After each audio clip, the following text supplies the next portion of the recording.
ये और लोगों के चोट लग रही होती जो बहुत ताकतवर है सरकारों में, जो पर्दे के पीछे भी रहते हैं और पर्दे के आगे भी उनको लाया जा रहा है। अदानी पोर्ट घाटे में चल रहा था, ऑस्ट्रेलिया में जो करार करके आए थे वो घाटे में था। मोदी जी जून में गए अमेरिका और क्या गुफ्तगू उन्होंने वहां करी मैं नहीं जानता। और कल ही अमेरिका की सरकार ने घोषित कर दिया कि वो जो घाटे में अदानी पोर्ट का ऑस्ट्रेलिया में पोर्ट था वो अमेरिका खरीद लेगी और पैसा उनको दे दें। तो जो टिकट साहब ने कहा भाई बेच लो, खरीद फरोख्त कर लो, जब नहीं चल रही तुमसे मिले, ये भी उपाय है। तो ये अदानी की बात होती तो कितना समय लगता, 2 मिनट नहीं लगती। ये कोई सरकार है गेहूं पे निर्यात पे प्रतिबंध लगाने तो रातों रात लग जाते हैं। धान पे प्रतिबंध लगाने निर्यात नहीं होगा, क्यों? महंगाई हो जाएगी, 2 दिन नहीं लगते। प्याज के निर्यात पे प्रतिबंध लगाने हैं तो एकदम घंटों में हो जाता है। आलू के निर्यात पर प्रतिबंध इस सरकार ने लगाए, पहले लगे और न लगे उस सरकार ने लगाए। इन सारे तमाम फैसलों का नुकसान किसी पूंजीपति को नहीं है, किसी मोटे व्यापारी को नहीं है, सीधा सीधा नुकसान किसान को होता है। इन फैसलों किसान के हित का जब सवाल आता है तो सरकार फैसले क्यों नहीं ले सकती? यहाँ बड़े अधिकारी बैठे हुए हैं, क्यों नहीं लखनऊ बात करते?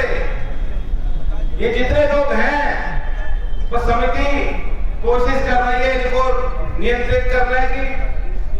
रोज लोग आते हैं, लोग शिकायत करते हैं। मैं सुंदर चौधरी साहब कह रहे थे, पूछे तो किस बात को राजी बताओ। एक स्वर में किसानों ने खड़े होकर कह दिया 14 दिन में भुगतान हो, पुराना भुगतान आज ही हो। यही बात लोगों ने कही है। तो जो यहाँ नेतृत्व कर रहे हैं, धरने को 3 महीने से लगातार चला रहे हैं, उनके पास क्या बात है जिस बात को लेकर किसान के पीछे रखेंगे और किसान मान जाएंगे? और वो क्यों विश्वास करें और किन पे विश्वास करें? यही तो काम प्रशासन का होता है। यहाँ मौजूद अधिकारियों को इस पर गंभीरता से सोचना चाहिए, लखनऊ वार्ता करनी चाहिए, हल्के में ना लें बात को। सारे हल आपके सामने हैं। वहां योगी जी चाहेंगे तो हो जाएगा, यहाँ डीएम चाहेंगे तो हो जाएगा, और मिलकर मालिक चाहेंगे तो हो जाएगा। हम लोग जितने यहाँ हैं, जो मंच पे आज मैं बोल रहा हूँ, हम लोग किसान के हैं। पूरी तरह से किसान की जो लड़ाई है और किसान जो चाहता है हम लोग वही करेंगे, वही कहेंगे और कोई दावा नहीं।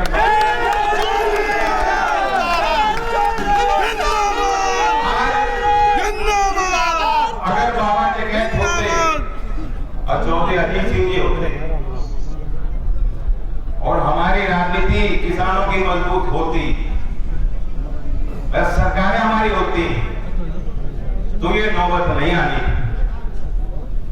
आपको बार बार सड़कों पे आना होगा और तब भी इल्जाम भी सहते हो आप ही। 700 से ज्यादा किसान शहीद हुए और 13 महीने वो लगातार किसानों को कहते रहे कि ये तो आतंकवादी है, दिल्ली में ना घुसने पाए, खालिस्तानी है, ये किसान है ही नहीं। तरह तरह की बातें जो लोग कह रहे थे आज सत्ता में बैठे हैं लोग। तो बहुत हिम्मत वाला किसान है, बहुत संघर्ष किसान को करना पड़ता है, अपनी मांग को लेकर लगातार संघर्ष करना पड़ता है। और इस देश में ऐसा कोई वर्ग नहीं है जिसको इतना संघर्ष करना पड़ता है। सरकारी कर्मचारी हैं, उनका वेतन तो महंगाई के साथ साथ डियरनेस अलाउंस लगातार उनको उनकी बढ़ती रहती है, उनको मिलता रहता है। कभी कभार कोई एक आंदोलन होता है, 2-3 दिन की बात होती है, मांग उनकी सरकार मान लेती है। और किसान ही है जो आपका कानूनी हक है, उसके लिए भी आपको महीनों तक सड़क पे बैठना पड़ेगा। जवान के बारे में बता दो, 2 करोड़ रोजगार का था झूठा। तो इसलिए ये दर्द आपका, मेरा दर्द है। इस बार दिवाली ठीक ही रहेगी। मेरे पास अभी कोई ठोस उपाय नहीं तो मैं आपको यहाँ पेश करूं। और मैं भी यही कहूंगा कि मैं भी इस बार दिवाली नहीं मनाएगा। कोई दिवाली नहीं है। जब तक किसानों का भुगतान के समय में होता तो कोई हमारे घर में कोई रौनक नहीं, कोई खुशी नहीं। ये सरकार इस बात को सोचे। चुनाव करीब आ रहे हैं। हरियाणा की सरकार खट्टर जी की रोज मैं आलोचना करता हूं, रोज करता हूं। जो वहां लोगों को आपस में उन्होंने लड़वाया भिड़वाया अपनी छोटी राजनीति के लिए। इससे पहले हरियाणा की राजनीति में कभी जाट गैर जाट की बात हमने नहीं सुनी। इस बार हमने सुनी है, देखी होते हुए झगड़ा करवाया इन्होंने। इसलिए मैं रोज उनकी आलोचना करता। लेकिन हमारे योगी बाबा से तो बेहतर निकले। 386 घोषित कर दिया। 380 तो पंजाब पिछले साल दे रही थी और अगले साल का भी घोषित कर चुके हैं। 400 रुपए अगले साल का घोषित हो गया। हमारे यहां मिल चालू है।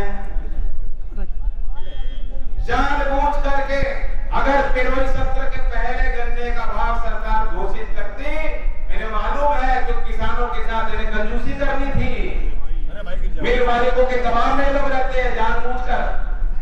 इसलिए इन्होंने घोषणा नहीं करी कि मिल चलाओ, और मिल चलाने के एक आध महीने बाद हम जब दिसंबर आएगा, दिसंबर के बीच में जाके घोषित करेंगे, तब सारे किसान व्यस्त हो जाएंगे अपने अपने कामों में, पर्ची के पीछे भाग रहे होंगे। कोई ये नहीं पूछेगा कि गन्ने का भाव इतना क्यों किया, कोई नहीं कह पाएगा।